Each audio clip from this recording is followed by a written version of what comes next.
கிழக்கு ரோடு, வடக்கு ரோடு, வடகிழக்கு கார்னர் மனை, நார்த் ஈஸ்ட் கார்னர். ஸோ இது ஈஸ்ட்டு, இது நார்த்து, ரெண்டு பக்கமுமே ரோடு. ஸோ இந்த ரோடு வரும்போது ஒரு 5 அடியிலேருந்து 7 அடி ஸ்ப்ளே கொடுக்க சொல்லுவாள். அப்போ இந்த மாதிரி வெட்டு இருக்கிற மாதிரி அமைப்பில் நம்ம செயல்படலாமா அப்படின்னு சொல்லி கேட்டிங்கன்னாக்கா, வீடு கட்டும்போது எப்படி நம்ம இழுவையாக வைத்து கொள்வது. இப்போ உதாரணத்திற்கு வந்து பில்டிங் அமைக்கும் போது நீங்கள் இந்த மாதிரி நீங்கள் அமைச்சிடுறீங்க. ஸோ இதில் வந்து நீங்கள் வந்து மாடிப்படி இந்த இடத்துலையும் கன்னி மூலையில் பெட்ரூம் நீங்கள் இந்த இடத்துல போட்டு, ஸோ இது வந்து படியை இங்கேயோ அப்படி அமைச்சிடுறீங்க, படியை இங்கே அமைச்சிடுறீங்க, கிச்சன் வச்சிடுறீங்க, ஒரு வெராண்டா கொடுத்துட்றீங்க.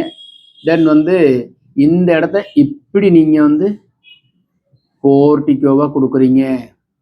ஏன்னா ஈசான மூலை இழுவையாக்குறோம் பாருங்க. அப்போ நம்ம முன்னையும் வந்து இதையுமே வந்து இந்த மாதிரி கிராஸ் கொடுக்கக்கூடாது. அப்போ ஈசான வெட்டோ அதே மாதிரி கன்னி மூலை இந்த மாதிரி வெட்டு இருக்கிற மாதிரி அமைப்பில் செயல்படாமல் இழுவையாக வைத்து கொள்வது. கன்னி மூலையும் ஷேப்பாக வச்சுக்கணும். வரைபடம் அமைக்கும் போது இதெல்லாம் கவனத்தில் கொண்டு ஈசான மூலை, வடகிழக்கு மூலை வெட்டு இருக்குன்னு வச்சுக்கோங்க. அது இது மாதிரி நம்ம நேராக்கிக்கிறது. ஸோ இது வந்து ஸ்ட்ரைட் ஆக்கி நீங்கள் வீடு பண்ணணும். இது கிராஸ் பண்ண முடியாது, இந்த கிராஸை எடுக்க முடியாது. ஒரு சிலர் வந்து இந்த கிராஸையுமே நேராக்கிடுறாங்க, இந்த மாதிரி வச்சிடுறாங்க, அப்புறம் தாம்பர கம்பி பதிக்கிறாங்க. இது வாய்ப்பு இல்லைன்னா இதை நீங்கள் சரி பண்ணிக்கலாம்.